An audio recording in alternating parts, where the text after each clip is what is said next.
Estamos con el personaje de hoy, esta mañana aquí en su canal CHTV. Hoy es jueves 14 de noviembre del año 2024. Bueno, tenemos esta alerta de huracán. Antes que nada, pues recapitulamos lo que se ha dicho de este huracán que llegará a Honduras en las próximas horas. Ya a partir del fin de semana, el huracán Sara. Ayer dábamos a conocer justamente este informe de este fenómeno meteorológico, que es lo que nos faltaba, ¿verdad? Como decimos a veces, lo que faltaba, lo único que faltaba, que nos venga ahora a caer otro huracán, ¿verdad? Por eso decíamos también, no hay que cantar victoria. La temporada de huracanes en el Atlántico concluye hasta el 30 de noviembre, o sea, dentro de 2 semanas, y no hay que cantar victoria hasta antes del 30 de noviembre. A ver, teníamos razón. Porque ya prácticamente a mitad del año, a mitad del mes, perdón, nos va a caer este huracán, que ojalá no sea tan fuerte. Si se convierte en huracán, lo que se ha dicho es que casi es seguro, y esto lo dice el Centro Nacional de Huracanes de Estados Unidos, que se prevé que se va a convertir esto justamente en un huracán. Teníamos imágenes, compañeros, ahí de este fenómeno. Parte de los países centroamericanos, dice, de Honduras y Nicaragua, se encuentran bajo alerta ante la llegada de un posible huracán, la formación del huracán Sara, que sería la 19ª tormenta con nombre de la temporada ciclónica del Atlántico, que concluye oficialmente el próximo 30 de noviembre. Mire, ahí también habíamos enviado otra imagen, compañeros, de Sara. Los meteorólogos del Centro Nacional de Huracanes de Estados Unidos, con sede en Miami, en Florida, prevén que el sistema mantenga un movimiento hacia el oeste durante los próximos días. Según la trayectoria pronosticada, el centro del sistema se desplazará a través del Mar Caribe y reducirá su velocidad a medida que se acerca a la costa de Centroamérica. Estamos hablando de Centroamérica. Cuando hablamos de Centroamérica, hablamos de Honduras y de Nicaragua. Usted puede ver ahí las imágenes que justamente, mire, donde pinta es Honduras y parte del norte de Nicaragua. Presenta vientos máximos sostenidos de 45 kilómetros por hora, 30 millas, y se desplaza hacia el oeste con una velocidad de traslación de 9 kilómetros por hora, es decir, 6 millas. El gobierno de Honduras ha emitido una alerta de huracán desde Punta Castilla hacia el este, hasta la frontera con Nicaragua, mientras que este segundo país puso bajo vigilancia una zona que va desde la frontera con Honduras hacia el sur hasta Puerto Cabezas. Se espera que el sistema se convierta en la tormenta tropical Sara este jueves, hoy jueves, y continúe fortaleciéndose a medida que se mueva cerca de la costa centroamericana, según ha señalado el Centro de Huracanes, Centro Nacional de Huracanes allá en Miami, en la Florida, Estados Unidos. Tormenta tropical Sara se va a formar este día y con muchísimas probabilidades de convertirse en huracán, lo que obviamente representará me imagino usted, sabe que va a impactar ahí justamente donde impactó Eta y Iota en 2020, 2 huracanes que nos cayeron al hilo, llegaron seguidos. Hasta principios de la próxima semana, dice el informe, se esperan fuertes precipitaciones sobre el norte de Honduras que pueden causar inundaciones repentinas, deslizamientos de tierra y ser potencialmente catastróficas. Lo que han dicho los expertos del Centro Nacional de Huracanes con sede allá en Miami, acerca de este nuevo fenómeno meteorológico denominado Sara. ¿Ve usted qué trayectoria es la que trae? Mire.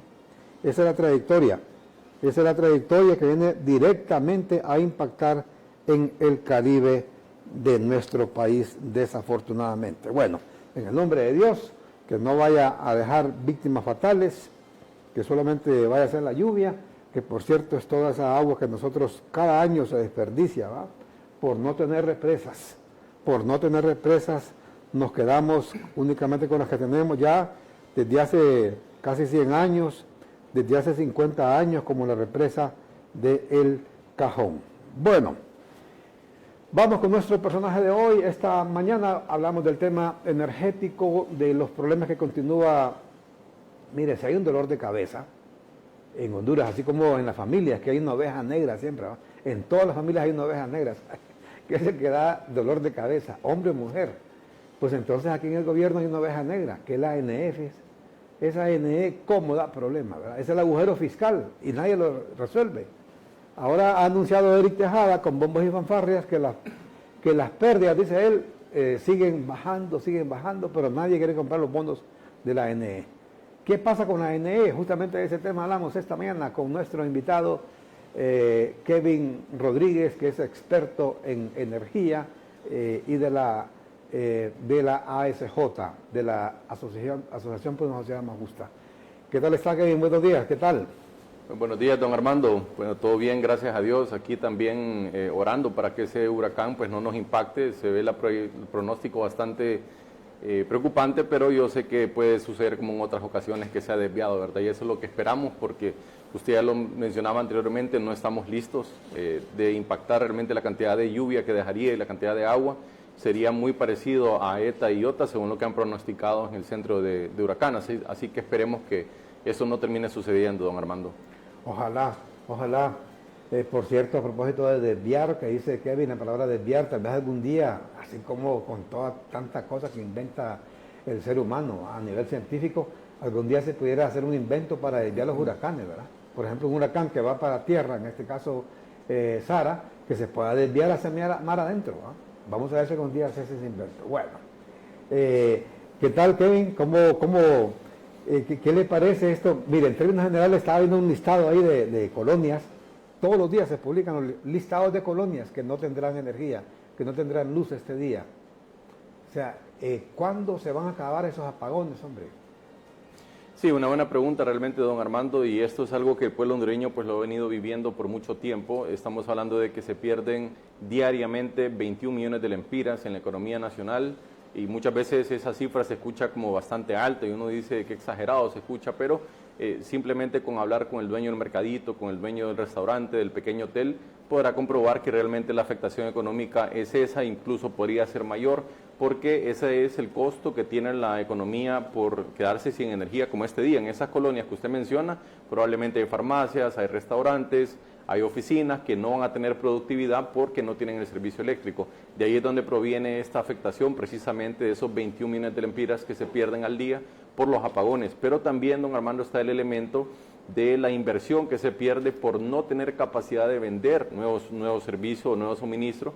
Aquí viene una fábrica a la zona norte y quiere instalarse. ¿Qué es lo que le vende el ENE? No hay capacidad. Por eso nosotros vemos en San Pedro Sula, por ejemplo, una gran cantidad de edificios que no se han finalizado, terminan en obra gris, inician, pero cuando llegan a la ENE le dice, no, yo no tengo manera de poderle dar servicio a usted, vea cómo se las arregla. Entonces, ese es otro elemento, otro impacto que tiene en la economía, porque al final lo que termina sucediendo es que estas empresas se van a Guatemala y nos exportan a nosotros, o se van a El Salvador y nos terminan vendiendo ese producto. Nosotros nos quedamos velando, como decimos coloquialmente, esa inversión, esa generación de empleo, que cada año lo que está sucediendo es que se está perdiendo, ¿verdad? Al final, las autoridades de todos los gobiernos siempre dicen se está generando empleo, pero si eso fuera cierto, no se estarían yendo casi 1,000 hondureños y hondureñas al día hacia Estados Unidos y España de manera irregular buscando oportunidades.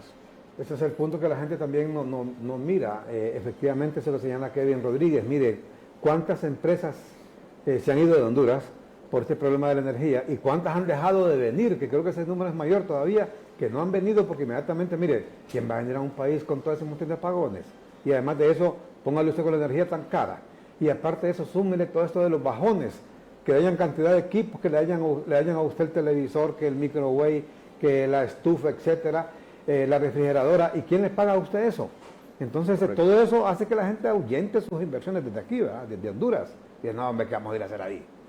Si mire, la energía, ¿sabe cómo es? El caso, si una empresa se va a instalar con el tema energético, es como que usted pretenda ir a Choluteca o Lancho, donde sea, en su vehículo sin combustible.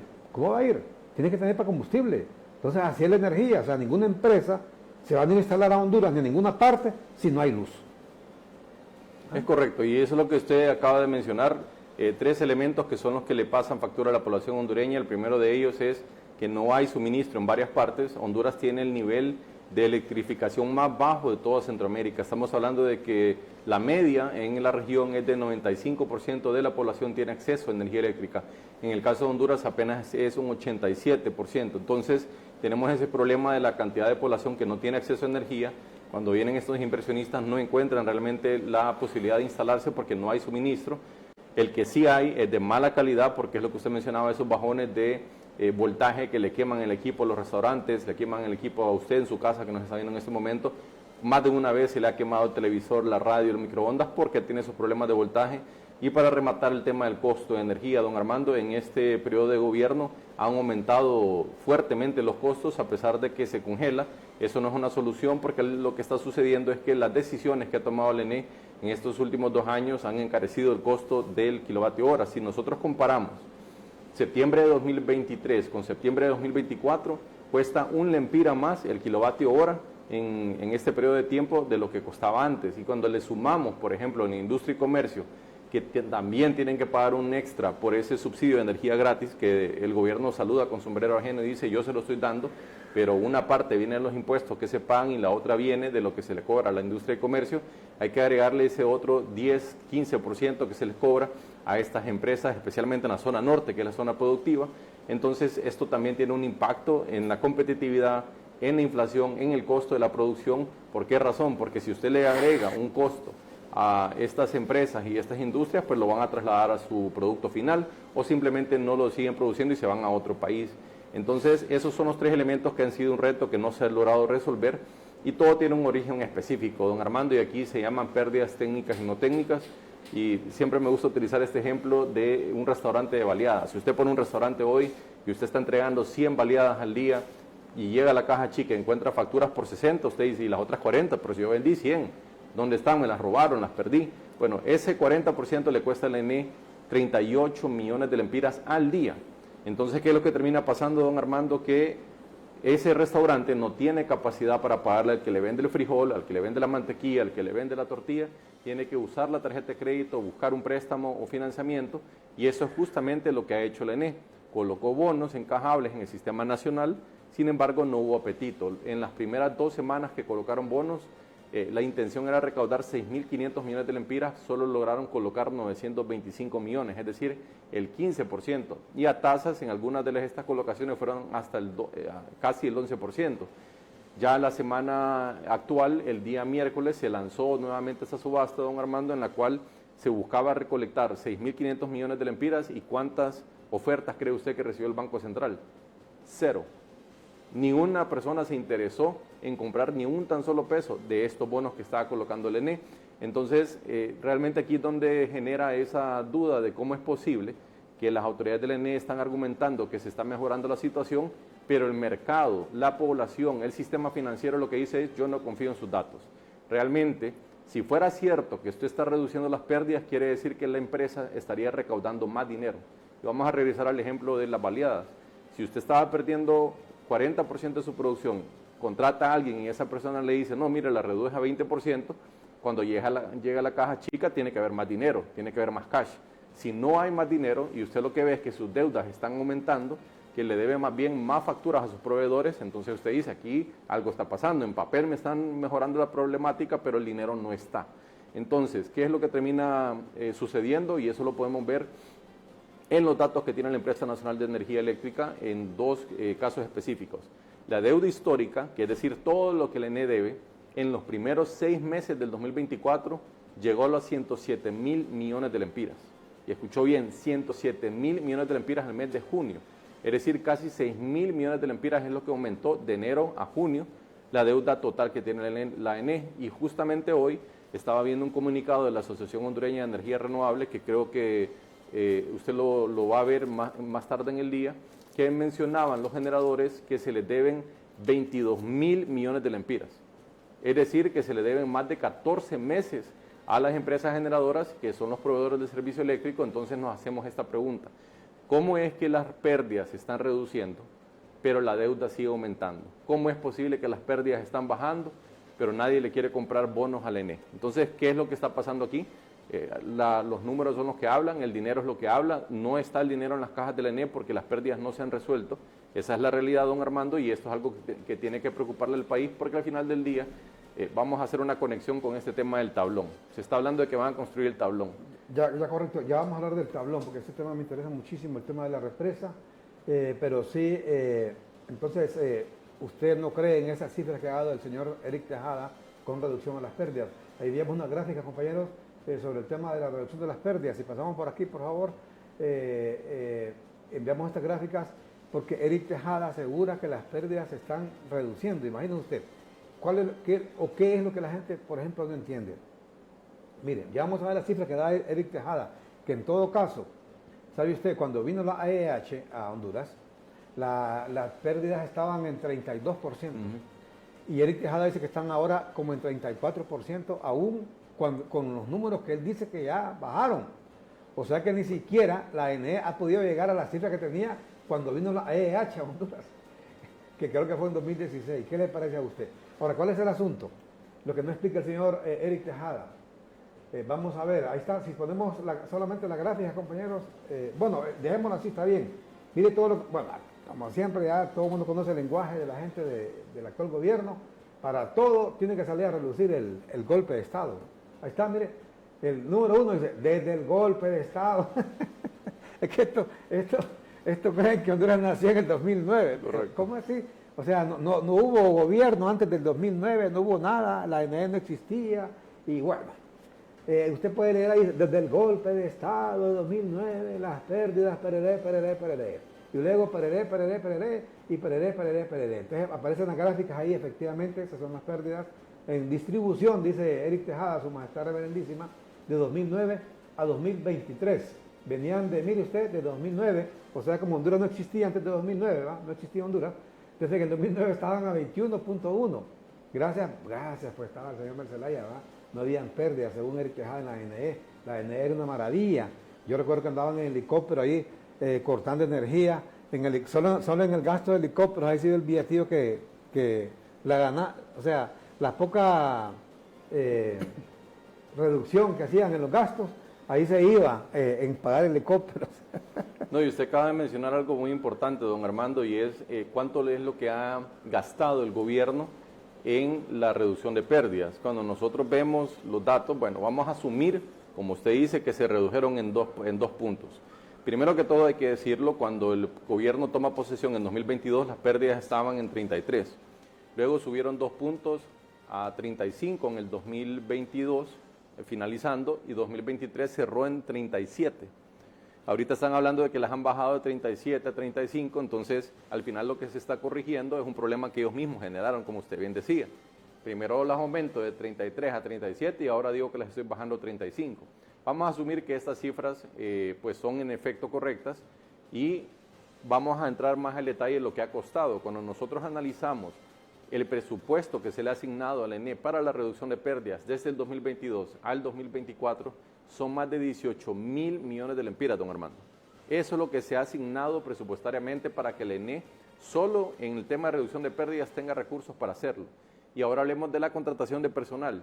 En este momento tienen más de 3.200 personas contratadas, no en toda la ENE. Ahí no estamos incluyendo ENE distribución, ENE transmisión, que son los que manejan los cables de alta tensión. No incluimos generación, que es el personal que trabaja en el Cajón, Cañaveral, Río Lindo. Estamos hablando únicamente de lo que tiene el Programa Nacional de Reducción de Pérdidas, más esta unidad técnica de distribución. 3.200 personas. Entonces usted le puede poner ahí la pluma y digamos que ganan 20.000 lempiras cada uno de ellos por 3.200. No ganan eso. Cuando uno ve los salarios, hay coordinadores ahí que ganan 100.000 lempiras. Entonces, tenemos la cantidad de presupuesto que se le ha asignado, tenemos todo ese personal que se ha contratado y lo que dice la ENE es que bajamos las pérdidas en 2 puntos. Entonces, que sea el pueblo hondureño, el juez, realmente el que diga si es una inversión meter 18.000 millones para recuperar 1.000 millones, que es lo que dice la ENE.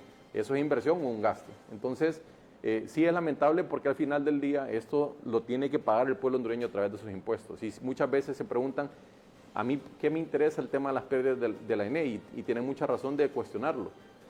¿Dónde se ve reflejado esto, don Armando? Y con ASJ le damos ese seguimiento. En salud, cuando usted llega a los centros hospitalarios y no hay medicamentos, es porque la ENE está absorbiendo 14.000 millones de lempiras anualmente. para mantenerla a flote. Cuando usted ve la cantidad de asaltos, que creo que esta semana se han visto ya en las cámaras del 911, prácticamente todos los días están asaltando personas, incluso a unas presentadoras de otro medio de comunicación. Vi una noticia esta mañana que las intentaron asaltar saliendo de una transmisión. El tema de seguridad está empeorando. ¿Por qué razón no hay recursos? Porque la ENE está absorbiendo 14 mil millones de lempiras cada año. Y cuando hablamos del tema de educación, que nosotros vemos la situación que tienen estas escuelas, siempre se habla de 12.000 escuelas que necesitan repararse. No solamente es el tema de reparar la infraestructura, don Armando, sino que proveerles de textos escolares. Estamos hablando de que no hay recursos para eso, porque la ENE está absorbiendo 14 mil millones de lempiras al año. Entonces, cuando usted vaya a los centros de salud y le digan no hay medicamentos, no hay cita, no hay personal, la razón principal de esto es la ENE. Cuando hablamos de la deuda que tiene el país, y la vez pasada compartía un foro con el doctor Hugo Noé Pino, él decía, este gobierno ha pagado deuda de que nos heredaron gobiernos anteriores. Yo le hacía la interrogante, que espero que en algún momento lo podamos discutir a mayor detalle, esa deuda que el gobierno está pagando hoy, ¿qué porcentaje proviene del ENE de años anteriores? Porque ahí es donde hay que hacer el análisis. El gobierno dice que pagaron $1.000 millones en deuda externa. ¿Cuánto cree que va a perder el ENE este año? $500 millones. Entonces, pues está pagando por un lado y está perdiendo por otro. Al final, y es una realidad que de mantenerse esta situación de las pérdidas técnicas y no técnicas del ENE, al cierre de este gobierno le van a heredar al siguiente gobierno, al siguiente presidente o presidenta que sea electo, una deuda de 50.000 millones de lempiras, don Armando. Y eso es algo que ya difícilmente se va a poder resolver en este corto plazo. Bueno, fíjese que, por ejemplo, mencionaba Kevin al inicio este tema de la deuda con los generadores. En realidad son 22.500 millones que les deben. Esa es la deuda real. Imagínese usted. ¿Usted cree que quién trabaja de fiado? ¿Quién trabaja de pura gorra? ¿Quién trabaja de puro fai, como se dice? Sí, mire, una responsabilidad de la ANE es para sus proveedores. Cualquier tipo de proveedor, el que le vende los cables, a los trabajadores, el que le suministra la energía, a todo mundo le debe pagar la ANE. Pero dejan de cumplir esos compromisos para después salir jactándose en una conferencia de prensa, como lo hace el señor Eric Rodríguez, hablando, bueno, como ya todo el mundo conoce, hablando que el golpe de Estado por acá, que el golpe de Estado por allá, no había, le repito, Honduras no existía antes de 2009, en la jerga que utilizan estos señores, ¿verdad? Entonces, mire, ¿qué es lo que pasa con la ANE? Con este caso de las pérdidas, fíjense que este gobierno creó una institución especial para reducir las pérdidas. Por ejemplo, en el gobierno anterior se contrató la EH, una empresa privada, ¿verdad?, que pagaba con sus recursos a sus empleados, a cambio de reducir supuestamente para reducir las pérdidas, la EH. ¿Qué es lo que hizo la ANE? Contrató o formó una empresa que se conoce como el Programa Nacional de Reducción de Pérdidas. Hoy habla Kevin que hay ahí 3.500 empleados, dijo, ¿verdad? Correcto. Han llegado a tener hasta 5.000 empleados. Es casi como una paralela de la ANE, tienen su propia estructura, sus propios carros, sus propios edificios. Es una institución aparte. El gerente era, por cierto, aquel señor que era diputado, que fue diputado de Libre, Miguel Navarro, ¿verdad?, que salió involucrado ahí en un caso de un asesinato y no sé qué ha pasado ahora, quién está de gerente ahora de ese programa. Pero el caso es que ahí está el programa de reducción de pérdidas, que las pérdidas, lo que ha logrado bajar, que según dice el señor Eric Tejada, que han bajado 2 puntos, están en el rango de lo que ha aumentado en el gobierno actual. Pero eso no lo dice, ¿verdad? Eso no lo dice. Entonces, ¿dónde está la pregunta? Es la reducción de pérdidas. ¿Por qué, si la ANE anda bien, el Banco Central declara ayer fracasado la venta de bonos? Nadie quiere invertir bonos en la ANE. ¿Por qué? Porque saben que está reventada. ¿O invertirían si supieran que está bien la ANE? ¿Ah? Claro que se invertirían, ¿va? Correcto. Sería un negocio, pues, ¿verdad? Es lo que usted menciona, es como que agarremos el ejemplo de este restaurante nuevamente. Si ya sabemos que el 40% de su producción se la están robando, la está perdiendo, no le paga al que le vende el frijol, al que le vende la mantequilla, ¿quién le va a prestar? Y viene ese negocio y dice, no, mire, cómpreme un bono, se lo voy a dar a una buena tasa. Para empezar, ni siquiera son buenas tasas y hay que mencionar ese aspecto también, don Armando. Nadie le va a comprar porque no tienen confianza en la institución, no tienen confianza tampoco en los datos. Y lo que usted decía hay que reiterarlo. Se aumentaron de 33 a 37 y les están bajando, según lo que argumentan, de 37 a 35. Entonces, al final están corrigiendo una situación que fue provocada en esta misma administración. Ahora bien, hablando de los bonos como tal, que es la pregunta que se hace muchas personas, ¿cómo es posible que el ENE, una institución tan grande, ni siquiera fue el ENE, fue el Banco Central que sale a hacer esta subasta? Nadie ofertó, precisamente porque hace algunas semanas el Banco Central aumentó las tasas de interés, que le encareció a usted, que nos está viendo en este momento, el crédito para construir su casa, para poner un negocio, para sembrar y cosechar en el campo. Ahora va a ser más caro por esa decisión que tomó el Banco Central de manera tardía y de manera abrupta. Yo comparto lo que decía don Eduardo Facusé, eso fue un mamellazo de aumentar las tasas de interés de 4% a 5,75 prácticamente en cuestión de semanas. Entonces, ¿qué impacto tiene eso en usted que nos está viendo en este momento? Bueno, en el caso del ENE, pues vamos a hacer un ejemplo sencillo. El ENE está ofreciendo bonos a 6%, cuando el sistema financiero está dando tasas mucho más elevadas, 8%, 10%. Uno lo puede ver en los anuncios, lo llaman por teléfono y le dice, mire, si usted abre una cuenta de ahorro aquí, le vamos a dar 7%. Entonces, ¿quién va a ir a comprarle al ENE si el sistema financiero ofrece mejores tasas? Ese es un elemento que hay que tener en cuenta, y hay que hablar también de esta situación de lo que hizo el Banco Central, don Armando, porque esto es algo que se les advirtió desde el 2022. Vamos a entrar en detalle de 4 aspectos y 4 situaciones que no han sido resueltas, sino que han sido empeoradas en esta administración, que se les advirtió desde ASJ, desde el sector privado, desde prácticamente todos los actores relevantes en el país. Le dijeron, si no resuelve el problema de las pérdidas desde el primer día, esto se va a hacer una bola de nieve insostenible. ¿Y en qué situación estamos? Que perdemos 38 millones de lempiras al día por esas pérdidas. El tema de los apagones que hablábamos al inicio, don Armando, usted lo mencionaba, la situación se mantiene en el país. Hay que decirlo, la población hondureña lo sigue sufriendo. Eso se advirtió desde el 2021. A los diferentes candidatos presidenciales se les dijo, la situación para 2022 y 2023 va a ser grave, el déficit va a estar presente, van a haber apagones, tienen que tomar medidas. No se hicieron y vivimos la situación de apagones del año pasado. Esa situación para el 2025 se mantiene, don Armando, y hay que decirlo. El déficit que se está proyectando en este momento son casi 400 megavatios. El nivel del envase del Cajón es el más bajo de los últimos 2-3 años, dependiendo de qué va a pasar con este huracán, porque por un lado, probablemente esto venga a llenar el embalse, pero nos va a dejar inundaciones y pérdidas económicas terribles en el país. En el otro caso es lo de la tasa de política monetaria. Se les comentó en el 2022 que tenían que hacer esto de manera gradual para no generar estos impactos en el costo del financiamiento y los créditos para la población hondureña, y también se les advirtió de generar mecanismos para proteger el campo y la construcción.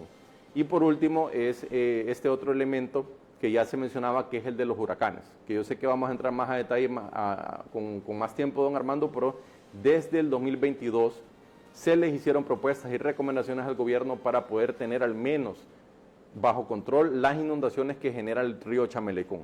Y le voy a poder explicar con más detalle cuáles eran los beneficios y qué se pudo haber hecho desde aquel entonces, y no esperar al 2024, cuando estamos a días de que nos pueda impactar un huracán, para salir con un anuncio a decir que ya se aprobó el financiamiento para una represa. ¿Cuánto tiempo va a tardar eso? Pues no lo sabemos, porque usted sabe que si vemos el caso de Patuca, inició en 2010 y se inauguró en 2020. Entonces fueron 10 años en el caso de ese proyecto. Correcto. Mire, en la parte política, porque también en todo esto hay un ingrediente político, ya ha ocurrido en todos los gobiernos, los distintos gobiernos de los diferentes colores, o sea, han usufructuado la ANE, por no decir que han saqueado la ANE con fines de corrupción. Y el estribillo de siempre es que para financiar la campaña, pero la gente debe saber que quien está detrás de todo esto que ha pasado en la ANE, quien maneja todos los hilos ahí, la gran gurú del tema energético aquí ha sido Richie Moncada. El señor Eric Tejada, ella lo puso en ese cargo. También Richie Moncada, él es el que maneja toda la parte económica del país, ¿verdad? Ella es la que sigue manejando tras bambalinas la Secretaría de Finanzas, a través de Marlon Ochoa y ahora a través del joven Kevin, ¿cómo se llama? Cristian Duarte. Estos dos temas sensibles para el país, el tema energético y el tema de las finanzas. Y ahí va incluido esto de la CPM que dice Kevin Rodríguez, que en su momento se les advirtió, mire, desde 2022. Pero ¿qué es lo que hacen ellos? Todo el que les dice algo, están vendidos, que esa ASJ, que dicen de ASJ, ¿verdad? Como les dicen las verdades, cachurecos, que no sé qué, ¿verdad? 50 peceros, que es la narcodictadura. Bueno, no solamente la ASJ, en el tema, por ejemplo, de la TPM, de las medidas fiscales y financieras. Mire, se le dijo, tomar una acción de aumentar la TPM, que la gente muy poco entiende esto, no solamente es ese 1.75, que lo acaban de tomar ahorita de 4 a 5.75, acababan de aumentar en agosto de 4 a 5. Para que usted tenga una idea, los diferentes gobiernos aumentan vaya a 0.25. Está en 3, por ejemplo, y aumentan de 3 a 3.025. Y esto de un solo mamillazo. Entonces, ¿esto impacta en qué? Para que usted lo entienda mejor, impacta cuando usted va a la pulpería a comprar. Cuando usted va al supermercado, por eso usted cada vez que va se asusta. Porque todo está más caro. ¿Por qué? Porque, mire, todo lo que tenemos en Honduras es importado. Se importa con dólares que no hay, y además de eso se importa que pagar impuestos, y la gente que produce está con préstamos, y en los bancos ya le subieron las tasas de interés, y obviamente quien produce no se va a quedar con ese macanazo, ¿va? O sea, él lo traslada ¿a quién? A usted, que es el consumidor, que compra los huevos, que compra el arroz, la leche, el queso, la manteca, la mantequilla, el aceite, etcétera. Ahí lo siente usted, ¿va? Todo la señora Ricky Moncada es la que ha estado detrás de toda esta situación en la ANE, porque la tienen como la gran gurú, porque dicen que hizo no sé qué maravillas en el primer gobierno de Mel, ¿verdad? Usted vaya a revisar lo que pasó en la ANE realmente. Muchas de las cosas que pasaron en el primer gobierno es que veníamos de una condonación de la deuda que se había dado. Los países acreedores, el Club de París en aquel tiempo, y todos los países que le habían prestado a Honduras dijeron, no, este país es muy... Honduras logró entrar a una cuestión que le llamaban las HIPs, que era Iniciativa de Países Pobres Altamente Endeudados, que sabe que era eso, como que usted me preste dinero a mí, me preste a mí y póngale usted 2.000 lempiras, y que me vea que yo estoy ahí hecho paste, como decimos los hondureños, ¿no? Que ando casi descalzo, con unos zapatos todos rotos, que ando casi que en harapos, y me dice usted, mira Armando, estás muy jodido vos, hombre, que me vas a pesar. Mira, hagamos una cosa, no me pagues esas 2.000 lempiras, pero comprate ropa, anda a comprar zapatos, ¿verdad? Mira, anda a la barbería, cortarte el pelo y te peinás y te bañás, mira, quiero verte en otro aspecto. Vos nunca has sido así, hombre, arreglate. Vaya, pues yo agradecido, ¿no? Agradecido porque usted me dice que no le pague los 2.000 lempiras, pero que con eso vaya. ¿Y qué diría usted, qué pensaría usted si después me vean en la cantina de la esquina chupando con los 2.000 lempiras? En vez de comprar ropa, en vez de comprarme zapatos, que fue lo que hizo Honduras, ¿verdad? Con ese dinero que le condonaron, gracias a muchos hondureños, uno de ellos, por ejemplo, el cardenal Rodríguez, ¿verdad? Que aquí la gente de Libre lo tiene todavía como un diablo, ¿verdad? El mismo Mel Zelaya lo sigue satanizando, habla de él, no sabemos, sin ninguna necesidad, hombre, debería curarse el corazón, no vivir con ese odio en el corazón, en el alma. Mire, eso es malo, vivir con ese rencor, ¿verdad? ¿Qué necesidad hay que sigan hablando de la gente? Pues entonces, mire, se condonó la deuda, pero los acreedores dijeron, mire, Honduras, no le vamos a condonar la deuda porque ustedes están aquí, que son miserables, pero eso sí, ocupen ese dinero para combatir la pobreza. Entonces, el gobierno de esa época hizo o elaboró lo que en aquella época se conoció como la ERP, eran las siglas. Se lo digo porque estaba como reportero en esa época, ahí en Casa Presidencial, y seguimos de cerca todo ese proceso. Primero en el gobierno del presidente Carlos Flores y después en el gobierno del presidente Ricardo Maduro. Entonces se elaboró lo que se conoció como la Estrategia para la Reducción de la Pobreza, sus siglas ERP. Entonces se dijo cómo se iba a comenzar a trabajar con expertos para reducir la pobreza. Ajá, ¿y qué pasó? Viene el siguiente gobierno, el de don Manuel Zelaya Rosales. ¿Y qué hizo con todo ese dinero? Aumentos para todo el mundo, ¿no? Porque dijo que se iba a reducir la pobreza, que le aumentaba a los maestros, que a la policía, que a esto y que a lo otro, porque dijo que se iba a reducir la pobreza. Claro, él ya lo hacía con un fin político, ¿no? Ya todo el mundo sabe por qué, que venía lo del 2009, la aumentada cuarta urna, y quería, como efectivamente lo logró, por ejemplo, en el caso de los maestros, que hasta el sol de hoy los tienen en el bolsillo, ¿no? Toda la dirigencia magisterial está ahí en la Secretaría de Educación, trabajando, hasta el último. Y el que no cupo ahí de viceministro, allá tienen, por ejemplo, a Luis Sosa, director de Bienes Nacionales, ¿verdad? Por cierto, ahí siguen, ahí se llevan todavía ahí en la sede del COPEN, que los quiere encontrar usted. Ahí está, pasan jueves, hoy es jueves viernes y sábado, ahí pasan chupando ahí en la sede del COPEM, todos estos dirigentes, y como ellos también mandan a pedir lugar de manjares ahí, de comida y obviamente la bebida. Pero bueno, el caso está en que en eso se fue el billete de la estrategia para la reducción de la pobreza, ¿verdad? Número uno. Número dos, en el último año de gobierno del presidente Maduro, se aprobó el único componente que ha recibido Honduras de la cuenta del milenio. 215 millones de dólares regalados. También le cayeron a don Manuel.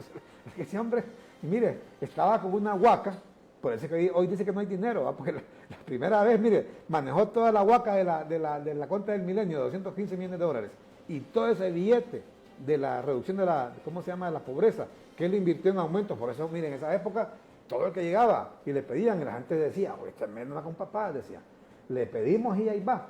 Bueno, así que yo recuerdo que los docentes habían pedido un aumento y Mel Zelaya les dio más.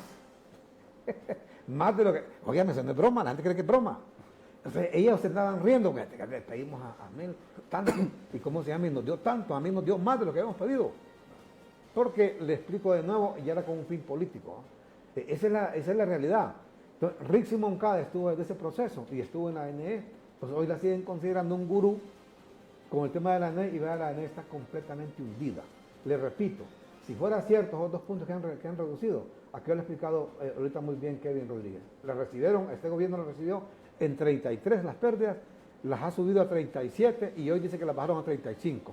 O sea, le han logrado bajar 2 puntos de los que ellos subieron.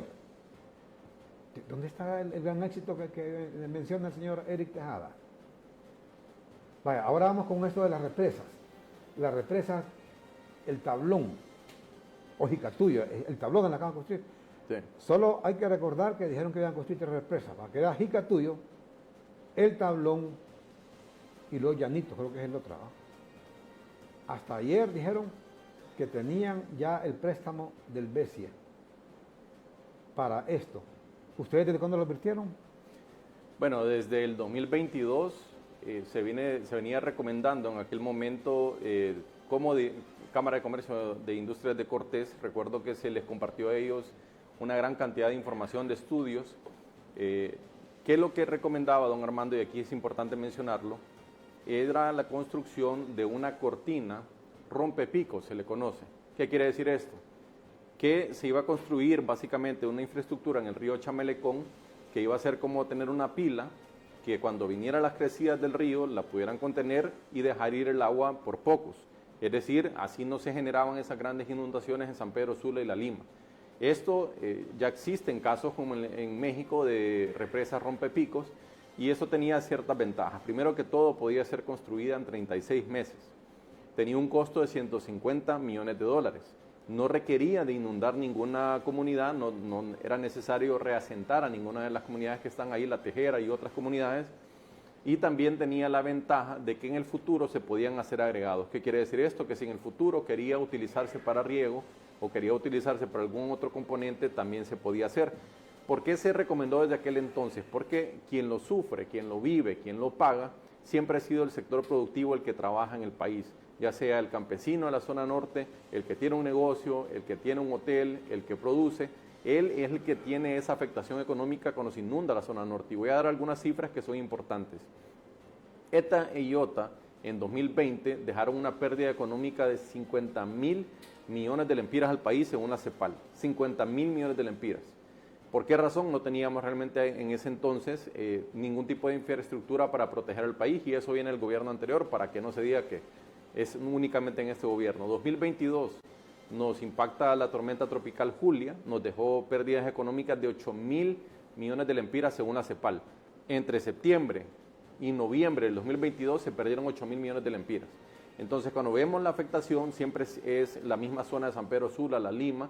Lo que se pierde es cosecha, producción agrícola, se pierde también otros elementos de la zona productiva, que es el departamento de Cortés, y por esa razón es que desde hace mucho tiempo diferentes sectores en la zona norte se pusieron a trabajar y dijeron, ¿qué es lo que nos conviene? Nosotros lo que necesitamos y lo que nos urge en este momento es tener una cortina que nos evite esas inundaciones y esas crecidas del río Chamelecón.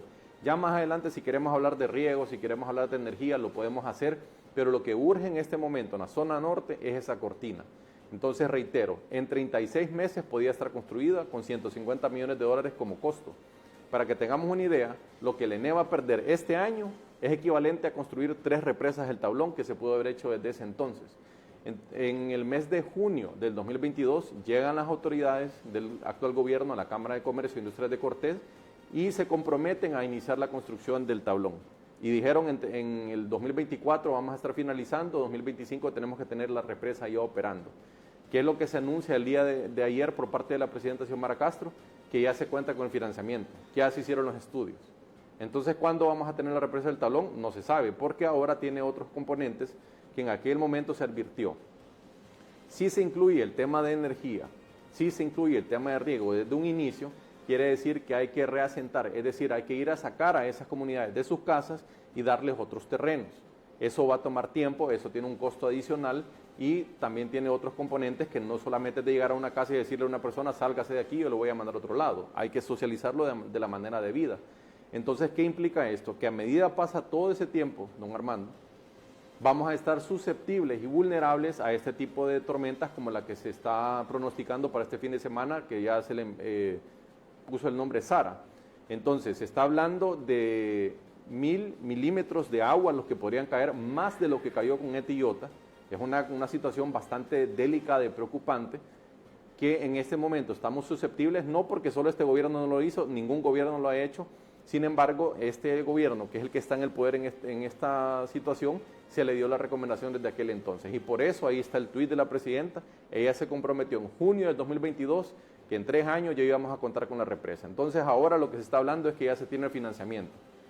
Y me hago la pregunta, cuando ya tengamos entonces el agua por el cuello, ¿qué vamos a usar para secar esa agua? Todos los papeles de esos estudios que tenemos, porque hay 15 estudios.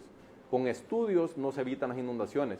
Entonces, es un tema realmente, don Armando, de que se tiene que poner como prioridad las necesidades de la población ante cualquier otra cosa. Y ahora también otro tema que surge, o en las redes sociales se dio esa pregunta, es por qué se hablaba de 150 millones de dólares en aquel momento y ahora se está hablando de 300 millones. Y a eso iba a preguntarle, porque, bueno, ahí está primero el tuit de la presidenta, dice, informó que hoy, gracias al trabajo de ese conjunto liderado por CEFIN, NE y el BESIE, se ha aprobado la construcción de la represa El Tablón con una inversión de 300 millones de dólares. Lo demás ya habla ahí del golpe de Estado de 2009, entonces ahí dejémoslo ahí. Vamos a ver, y habla de que Mercelaya, que no sé qué, que fue el mejor gobierno y que en 2000 ya tenía todas las represas hechas y si no hubiera sido por el golpe, ya sabe usted. Entonces, mire, 300 millones.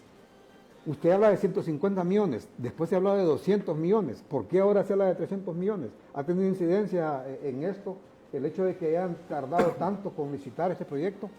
Es una buena pregunta realmente, don Armando, porque el costo de los 150 millones inicialmente era para tener esa cortina. Entonces, reitero el ejemplo que mencionaba, es como poner una pila para poder contener el agua. Se mencionó después para riego, ahí que es algo positivo, sin embargo no era la urgencia, el tema de riego ya aumentaba el costo. Y después está el componente de energía, porque hay que comprar turbinas, hay que crear un embalse, hay que guardar el agua para poder generar. Y hay otros ejemplos, y aquí hay que decirlo también porque en el tema de generación, para que tengamos una idea, el déficit que tiene Honduras son 400 megas para el próximo año. ¿Cuánto es lo que va a poder generar esta represa del Tablón? En el mejor de los casos, 13 megas. Entonces, ¿era urgente eso? No era urgente. Realmente esa no era el tema. Y cuando uno habla con la población del Valle de Sula, cuando uno habla con las personas que en este momento están muy preocupados, y usted les dice, ¿qué es lo que usted quiere? Evitar las inundaciones, el tema de que le ponga una pequeña planta de 13 megas o el tema de riego. Y le van a decir, mira, a mí lo que me urge es que no se me inunden mis cosas, que no se me inunde mi negocio y con eso estoy tranquilo. Ya más adelante podemos ver los otros componentes. ¿Qué beneficios adicionales tenía don Armando el hecho de poder construir esta cortina en aquel momento? Porque al evitar las inundaciones, usted permite mantener operativo el comercio y la industria en la zona norte, pero también aumenta la plusvalía de la zona norte. Cuando las personas que han ido a San Pedro Sula van a notar que los precios son abismales entre una zona y otra. Y cuando usted pregunta por qué, es que ahí se inunda y aquí no tanto. Esa es la diferencia de la zona urbana de San Pedro Sula y también en La Lima. Entonces, con haber contado con esta cortina en aquel momento, o al menos estaríamos hablando que para este 2025 podríamos tener ya la cortina operativa, estaríamos evitando las inundaciones para los próximos años. Entonces vamos a utilizar los números de situaciones anteriores. 50.000 millones de lempiras en pérdidas por ETA y IOTA, 8.000 millones de lempiras en pérdidas por Julia y por las lluvias de septiembre, 58.000 millones de lempiras que se han perdido por inundaciones. Entonces, ¿cuál era la urgencia para esta situación? Construir algo que nos protegiera de las inundaciones. Ese era el componente. Entonces, ahora hay que hacerle esas preguntas a las autoridades del ENE y autoridades de gobierno. Primero que todo, ¿por qué aumenta el costo? ¿Por qué va a costar 300 millones de dólares?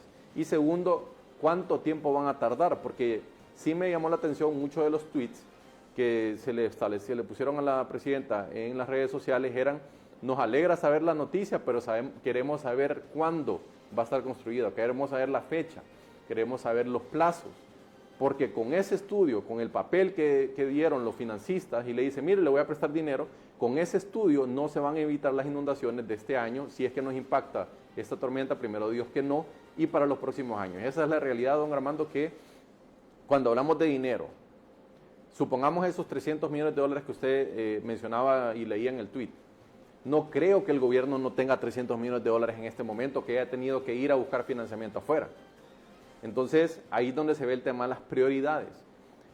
Han asignado 18.000 millones de lempiras al programa de reducción de pérdidas, pero no tenían entonces 300 millones de dólares para poder construir la represa del Tablón. Por eso es que tardaron. Entonces, son muchas las interrogantes que tenemos en este momento, pero hay que tener claridad en algo, que tenemos que estar pendientes de lo que va a suceder este fin de semana, porque muchas personas hacían la pregunta, ¿por qué salen con este anuncio del Tablón 2 días antes de que nos pueda impactar un huracán? ¿Tendrá relación una cosa con la otra? Solo las autoridades lo saben.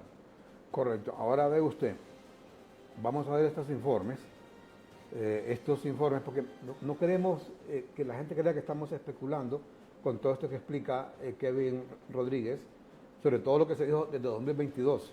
Y antes que nada, quiero decir lo siguiente, mire, el descargo del actual gobierno y el descargo de la misma Presidente de la República, hay que decirlo, mire, este tema de las represas, aguas arriba del río Ulúa, del río Chamalecón, se viene hablando hace 50 años, eso es correcto, más de 50 años, 70 años, y ningún gobierno ha sido capaz de hacer esto, ningún gobierno, nadie lo ha hecho. Yo recuerdo, uno de los que más hablaba de este tema, recuerdo que era don Jaime Rosenthal, allá en la zona norte, porque como él era empresario de la zona norte, y efectivamente, mire, se han perdido miles de millones, eso que acaba de mencionar Kevin, pero le faltó mencionar algo también a Kevin en las pérdidas, aparte de esto de las inundaciones, mire, cómo dejó, recuerdo yo, no sé cuál de los dos fue, si ETA o IOTA, cómo dejaron esas pobres de la Lima, ¿va? De unas inundaciones terribles, el aeropuerto, ustedes se recuerdan, si miramos esas imágenes, compañeros, ahí, por favor, de archivo, cómo quedó el aeropuerto de la Lima, cómo quedó la ciudad de la Lima, que para nada que decirlo también, mire, en parte también es culpa nuestra, ¿va?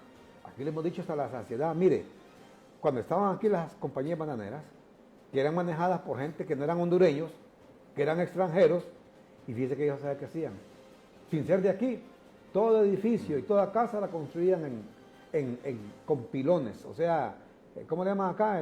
Bueno, pilones, pues, o sea, levantadas, para que el agua cuando se desbordaba pasaba por bajo, ahí va. Número uno. Número dos, no construían en esas zonas inundables.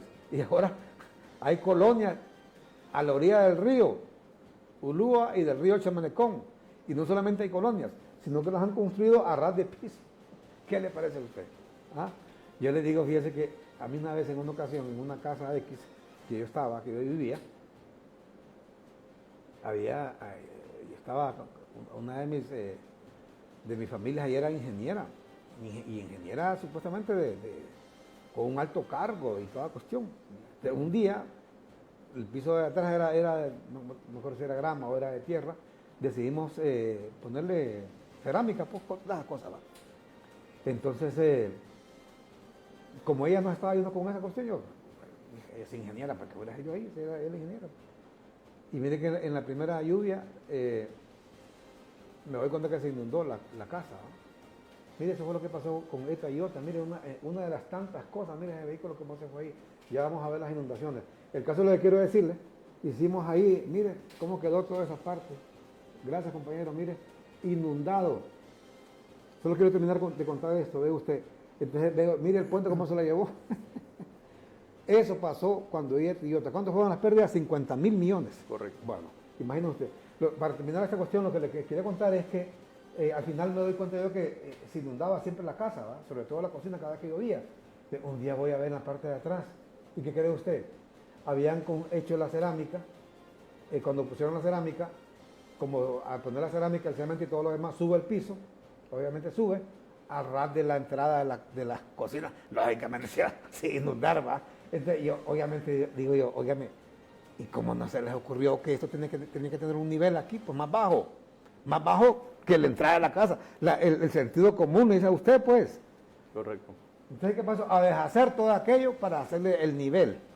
Pero yo me confié porque había una ingeniera, pues, entonces, igual ocurre con esta gente en todas estas partes, mire, que han hecho colonias ahí que se supone que son supervisadas por ingenieros, pues saben que no pueden construir casas a grandes pisos, pero bueno, mire, lo que queremos decir es lo siguiente, que le faltó algo que decía Kevin, 50.000 millones se perdieron por esas inundaciones que se dieron cuando Idiota, y faltó el tema de los bordos, que esos bordos, mire, le cuestan a usted, a los hondureños, no a ningún gobierno. Ahí están, mire los dos, ETA y Iota, mire, están los dos huracanes, 2020. Mire, esos mentados bordos son un negocio, son un negociazo cada año, hay que construirlos porque se los lleva la corriente y cuestan millones y cada vez son más caros. Bueno, fíjese, para mí muy lejos. En este gobierno, construyeron unos bordos ahí en la costa de los Amates. En la costa de los Amates. Y habían hecho un subado inundable, dijo Octavio Pineda. ¿Sabe cuánto costó? 54 millones. Ahí se fueron en media hora, se fueron.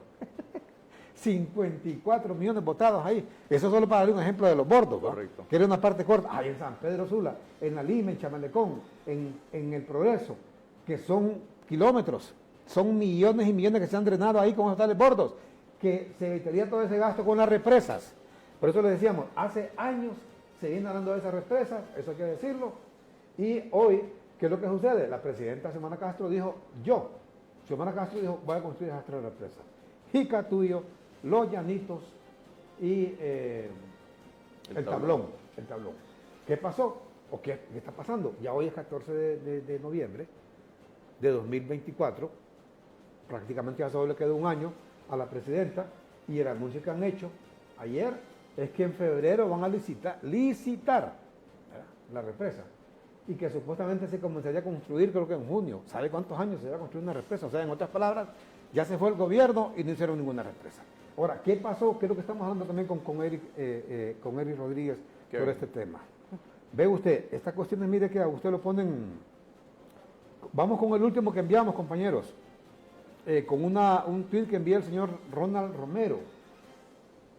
Que mire, aquí debe explicar muy bien el gobierno, el señor Eric Tejada, la señora Richie Moncada, que era la ministra de Finanzas y que sigue siendo la ministra de Finanzas tras bambalinas. Mire que dice ahí, que alguien me explique, dice, ya habían sacado el fondo del Banco Central para esa represa en el 2022, ahora lo vuelven a quitar prestado del BESIA, dice. ¿Qué podemos pensar? Dice, ¿qué podemos pensar como pueblo con 2 préstamos para un proyecto que no han comenzado? Y ahí está, usted puede ver inclusive este muchacho, Ronald Romero, publica ahí inclusive la votación en el Congreso. Mira, está a la izquierda dice, aprobado, Congreso del Pueblo, dice, y cuando dice Congreso del Pueblo es que es una publicación oficial, porque solo ellos se autodenominan Congreso del Pueblo, ¿va? Yo no creo que alguien en su sano juicio les vaya a decir que es el Congreso del Pueblo, ¿va? Entonces, mire, dice, aprobado, dice, Congreso del Pueblo aprueba, dice, préstamo con el Banco Central de $1.000 millones, o sea, más de 25.000 millones de lempiras. ¿Para qué? Dice, para destinarse a inversión pública de reparación de escuelas, construcción de hospitales y la construcción de la represa El Tablón en el Valle de Sula. Ajá. ¿Cuándo fue esto? Esto fue la fecha, 2022. 2022. Ahora veamos a la derecha. ¿Qué es lo que dice la derecha? Eso es lo de ayer, ¿va? Eso es lo de ayer. Ahora veamos las otras publicaciones, así compañeros, los que enviamos, solo el texto. Mire, por ejemplo, dice ahí, aparece la fecha. Vamos a ver, cuando decían que costaba 200 millones. Vamos a ver, el gobierno de Xiomara Castro dice destinará más de $200 millones para la construcción. Es que no dice la fecha ahí. Ahí está, 21 de junio de 2022. Ahí está, mire, 21 de junio de 2022. El gobierno, dice Xiomara Castro, destinará más de 200 millones de dólares para la construcción de la represa. ¿Cuál? El Tablón. ¿Dónde? En el Valle de Sula. Dice, la reunión, dice, entre el ministro de Energía, Eric Tejada, el ministro de Pereira. Pero hablaba, en ese tiempo hablaban de 200 millones. Mire, está, 200 millones, ¿cuándo? Junio de 2022. Vamos a ver si hay otra publicación ahí, porque queremos, mostramos las publicaciones para que la gente no vaya a creer que estamos aquí inventando, pues. Ahí están las fechas. Y ayer, mira, está lo que la Presidenta de la República ha anunciado, la construcción, dice, de la represa, ya por un valor de 300 millones, y como la gente en esas redes es libre para opinar, dicen ahí, están recordando que el hijo de Eric Moncada, candidata presidencial del Partido Libre, que es la que maneja las finanzas del país, Eric Moncada, el hijo de ella es alto funcionario, ¿de dónde? Del BESIE. ¿Y quién está aprobando el préstamo? ¿Quién? El BESIE. ¿Qué le parece? Vamos a ver, ¿qué más hay aquí? ¿Qué le parece, Kevin? Mire, primero que todo, enviarle un saludo a Ronald, agradecerle por haber publicado eso. Le acabo de dar like y retweet de mis redes, igual lo seguí. He visto sus publicaciones y muy buenas realmente. También agradecerle a otras personas que el día de ayer, cuando se dio esto, realmente en mi caso particular, lo digo como una opinión personal, fue decepcionante ver que nuevamente se aprobaba la construcción de algo que ya se había anunciado en 2022, algo que ya se contaba con los fondos en 2022, algo que realmente no es tan caro en el sentido de que usted ya mencionaba un ejemplo de una construcción que se hizo en la zona sur de 50 millones de lempiras. Realmente cuando uno tiene claras las prioridades puede hacer estas obras de manera rápida. ¿Qué quiere decir esto? Que el gobierno tiene dinero, todos pagamos impuestos aquí, demasiados impuestos, excesivos impuestos, y aquí nos hacemos la pregunta, no hay dinero para construir el tablón y hay que andar buscando el dinero, pero sí hay para pagar esas grandes cantidades de salarios, sí hay para pagar las prados blindadas, para pagar el combustible, para pagar los viajes, para pagar los vinos, ahí nunca falta el dinero. Entonces, cuando vemos la cantidad, 150 millones de dólares para construir una cortina de manera rápida, de manera eficaz, pudo haber evitado realmente daños o en el futuro que van a ser millonarios en los miles de millones de lempiras. Pero regresando a lo que mencionaba ya en el tweet que usted leyó, justamente ayer también varias personas lo mencionaban, que no solamente es el hecho de estar anunciando la aprobación de la construcción, sino la variación de las cifras, el tema de los estudios, de estar buscando financiamiento para hacer estudios, porque esto es importante que lo conozca el pueblo hondureño. Este estudio que se hizo, al final lo que aportó el BESI, que es positivo siempre que la banca multilateral pueda dar ese apoyo, fue prácticamente para analizar nuevamente qué es lo que se puede hacer en el río Chamelecón, específicamente con la represa del Tablón. Yo le garantizo, don Armando, que si usted le pregunta a la población del Valle de Sula, ellos mismos le van a dar a usted la solución. Usted acaba de comentar algo importante que hay que recordarlo, el tema de las bananeras.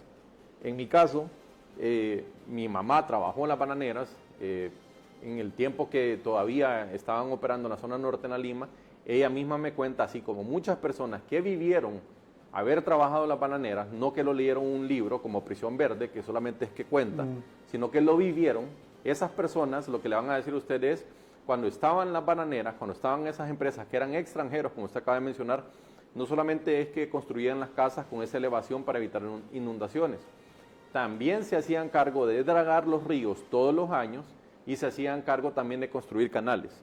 Entonces, si uno ve la cantidad de desastres naturales, de inundaciones que se han dado en el Valle de Sula en los últimos 100 años, comparemos cuando estuvieron las bananeras, cada cuánto se inundaba y cada cuánto se daban estos fenómenos y después de que se fueron las bananeras. Porque cuando uno revisa la historia, uno recuerda el huracán Fifi.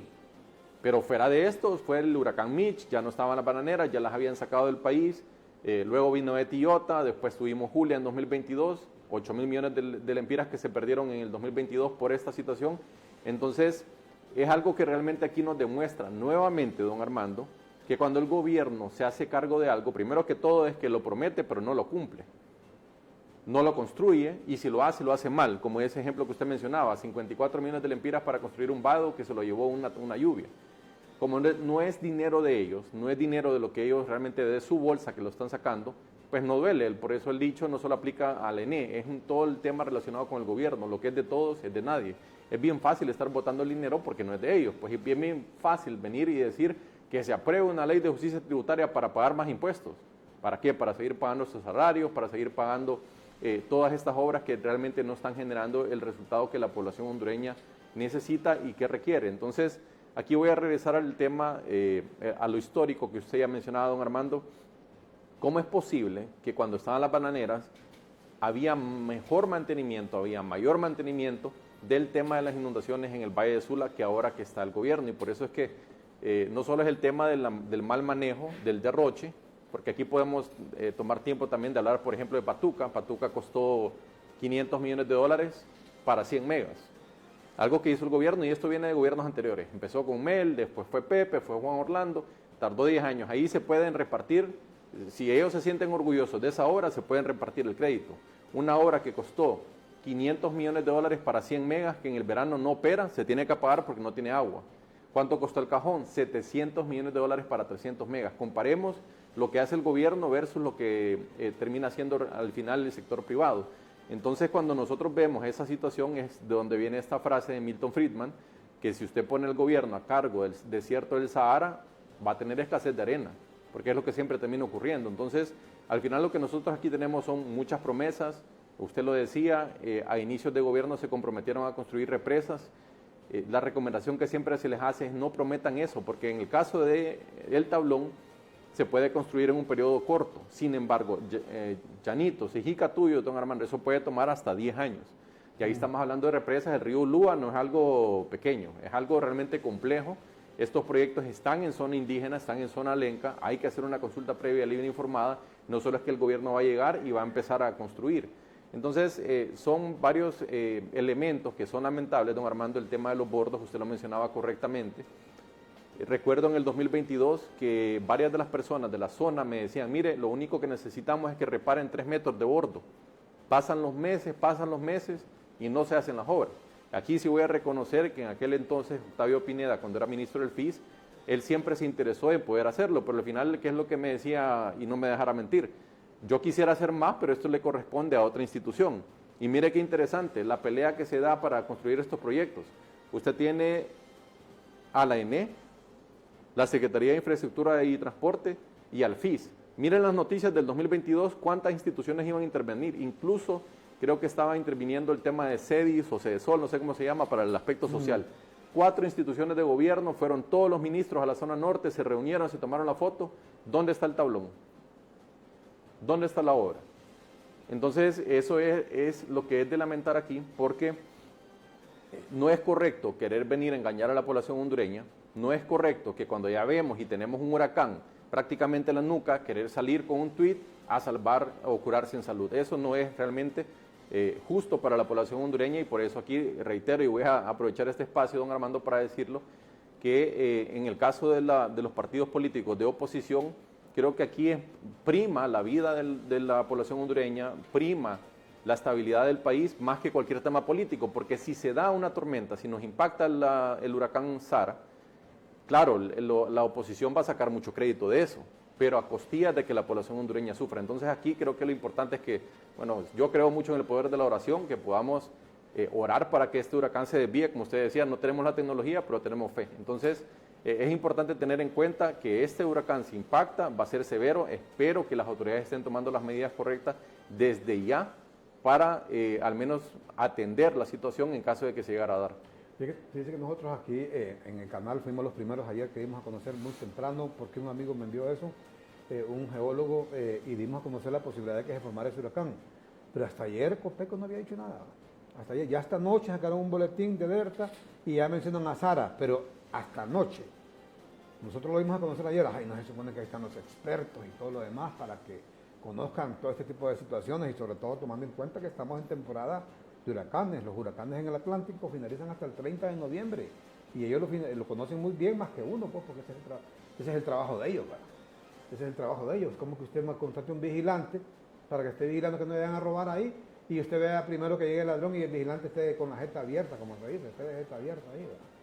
Miren, con esto que decía Kevin, con lo que ocurría en las compañías bananeras, lo que ocurría en el norte de nuestro país cuando estaban las compañías, que construían efectivamente con pilones, no solamente las casas, las escuelas, oficinas y todo en Ceiba, en Tela, en Puerto Cortés, Baracoa, en todos esos lados. ¿Sabe cómo controlaban en gran parte las inundaciones en ese tiempo? Con canales. Tenían miles de kilómetros en canales y los hacían ellos, no los hacía el gobierno. Hoy el negocio, por eso lo decíamos, son los bordos, porque cada vez que vienen las inundaciones, ¡fungún!, se llevan las. Por ejemplo, ahorita le pongo de nuevo el ejemplo, y para que no crean que estamos hablando de para afectar a algún gobierno, vaya. En el gobierno de Pepe Lobo, ahí también en la costa de los Amates, ahí fue lo que se construyó, fue un puente. ¿Sabe qué? En la primera brisa que llegó, se lo llevó. Se llevó el puente. El ministro, recuerdo que era Miguel Pastor, se lo llevó el puente. Hoy fueron los bordos. Los bordos, 54 millones costó ese bordo y un vado que dijeron que era inundable. Dijo el señor Octavio Pineda, 54 millones botados ahí. Entonces, cada vez que vienen las lluvias, esos bordos son un negocio. Primero, para quien los construye. Segundo, para quien los contrata. ¿Sabe por qué? Porque el que los contrata, el que hace los contratos, mire, va por bajo. Te lo doy a vos por allá, ¿sabes? O ponerle que van a costar 20 millones los bordos de tal lado a tal lado y en realidad van a costar 10. ¿Verdad? Entonces los otros 10, mira, ruco, 5 para vos, 5 para mí. ¿Qué les parece? Entonces por eso que salen una gente ahí millonarios y que no vuelven a trabajar en su vida. Pues les repito, en tiempos de las compañías, ellos lo que habían eran canales, no bordos, y los construían ellos. Las compañías, no el gobierno. Hoy el negocio son los bordos. Ahora, ¿por qué esto que dice Kevin? ¿Cuál es el problema de prometer y no cumplir? Y de nuevo, porque usted vea que me estamos mintiendo. Pero antes vamos a escuchar esta llamada. Hay una llamada pendiente. Adelante, buenos días. Adelante. ¿Se perdió? Bueno. Vamos a Buenos días. Sí, adelante. Son las 9 de la mañana. Bueno, vamos compañeros, vamos a presentar, ve usted, mire usted, para que vea que no estamos mintiendo. Y por eso don Kevin insiste en esto que dice de prometer y no cumplir. Si todo lo que los políticos prometen, porque no solamente este gobierno, todos los gobiernos, en el gobierno de Juan Orlando, por ejemplo, prometieron que una carretera, yo recuerdo prometieron la carretera de Paterique, se aprobaron los fondos. Pregúntenme ustedes si hicieron esa carretera, o pregunte dónde está ese pisto que aprobaron. Pues ahora, ve usted que esto que se aprobó, mire, aprobaron, ¿sabe qué aprobaron? Por eso, mire, es bonito en el papel todo, ¿va? Ve usted esto que le vamos a presentar, aprobaron 15 represas, no 3, aprobaron 15, la que pasa es que algunos proyectos eran pequeños, vamos a ver, ya lo vamos a presentar el texto. Mire, derogan reforma, dice, a fideicomiso de NE y Banco Atlántida, y se contratará de manera directa construcción de 15 represas. Inclusive, esa aprobación la tuvo el Congreso y lo hicieron de manera directa. Le voy a leer aquí, mire, vayamos poniendo para abajo, compañeros, para que vean que no hay ningún invento. Dice, el gobierno derogó, ¿sabe cuándo es esto? Antes que eso. Ahí está la fecha, mire.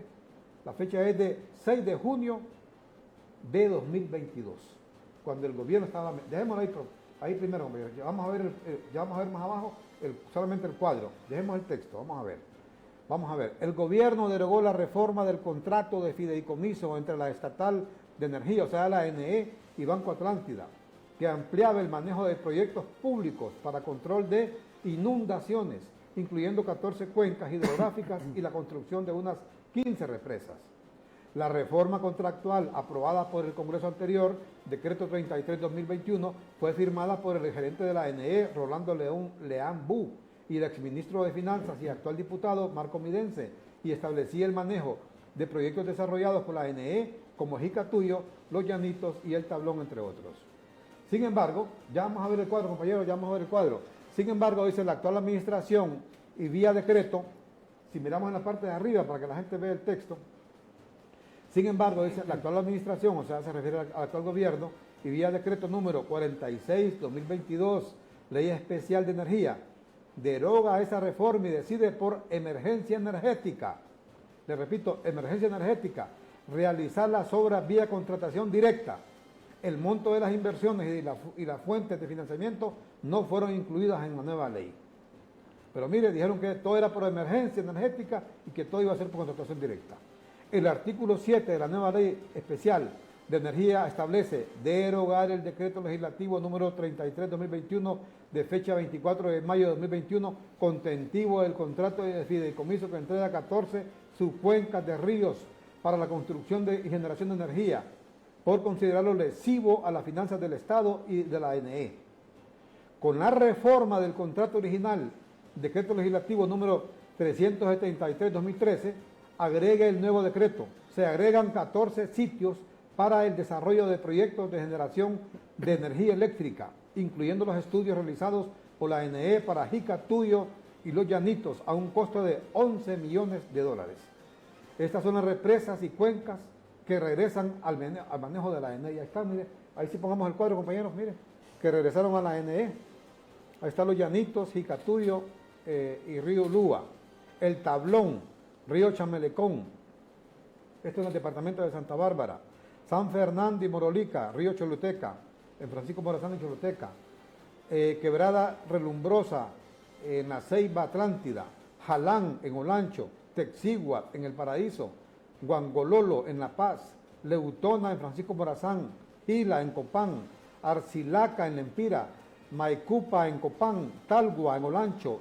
Mame, en Lloro. Y Selguapa, en Comayagua. ¿Ah? Una llamada desde Miami. Adelante, buenos días. Adelante, buenos días. Sí, adelante. Bueno, no hablan ahí, están llamando desde Miami, pero se quedan en el aire. Aló, buenos días. Adelante, buenos días. Sí, le escuchamos, puede hablar, puede dar su opinión. Estamos al aire. Hola. Sí, estamos al aire, le escuchamos. Buenos días, ¿cómo está? Sí. Bueno, compañero. Sí. Sí. Fíjese que viendo el programa de ustedes ahorita, yo me estoy dando cuenta que en Honduras los huracanes y las tormentas son un negocio para el gobierno. Kevin. Lastimosamente a costa de la población,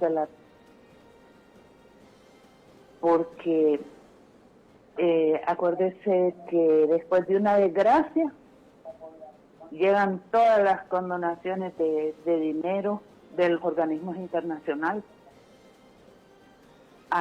Desde el 2022 está aprobada esa represa.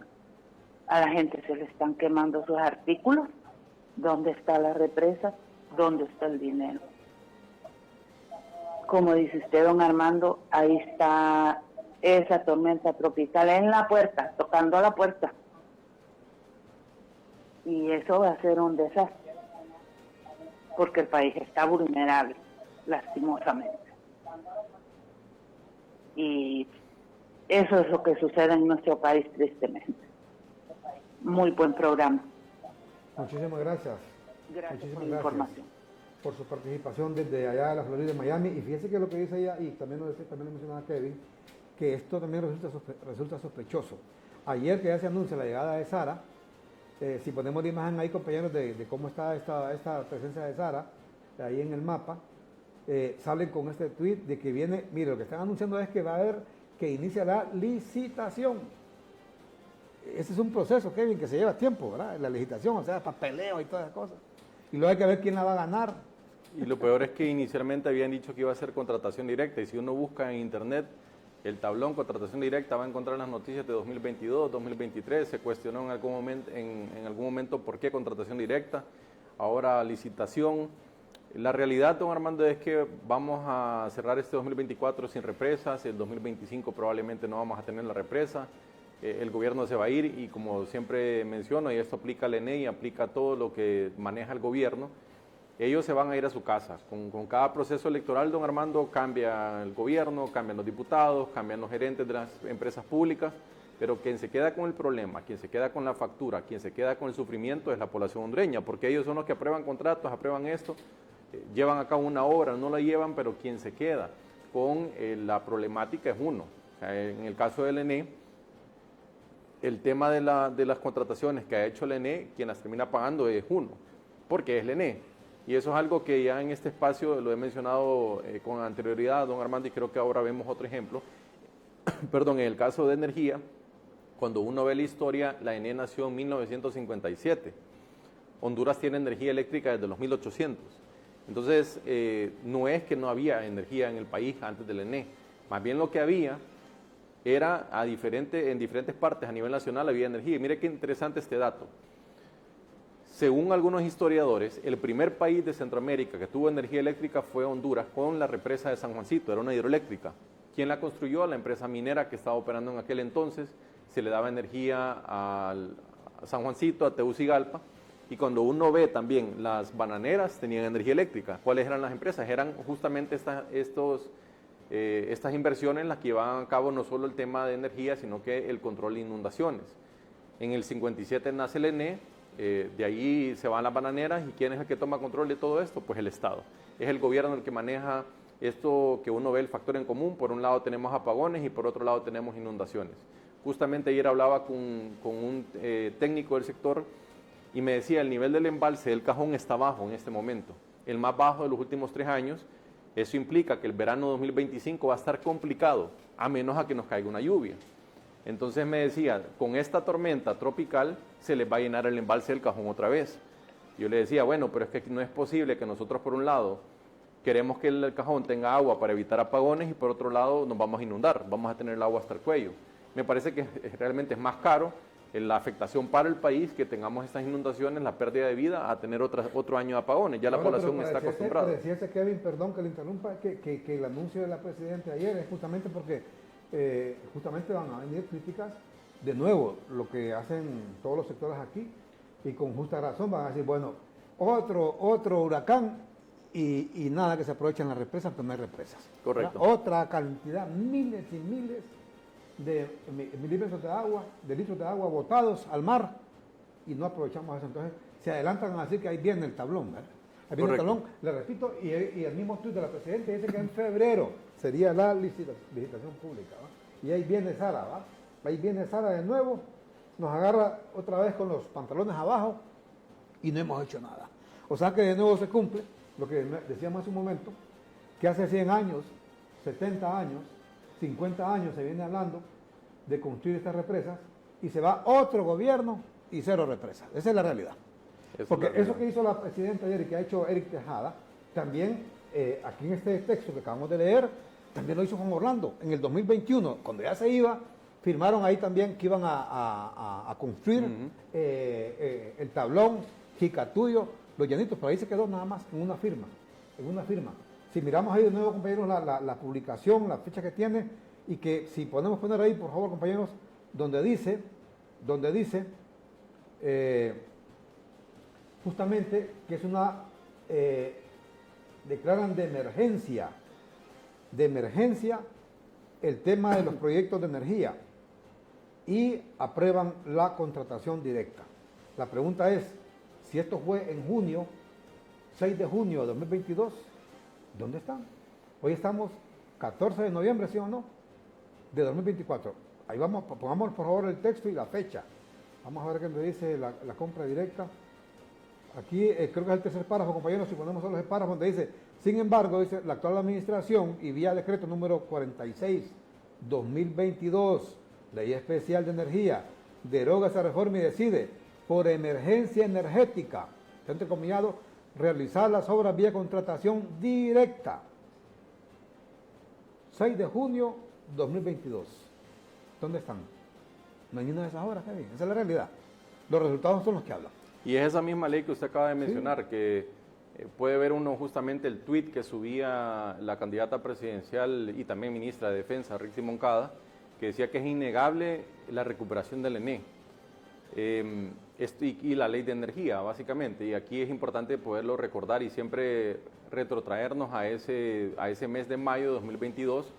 Todo el Congreso Nacional, todas las bancadas le dieron el voto de confianza a este gobierno y le dijeron, está bien, apruebe esa ley, a pesar de que todas las personas que conocen del tema se les dijo, esa ley es una camisa de fuerza, esto va a venir a generar Se dijo desde aquel entonces, apagones, energía más cara, no habrá inversión en el país en el tema de energía específicamente.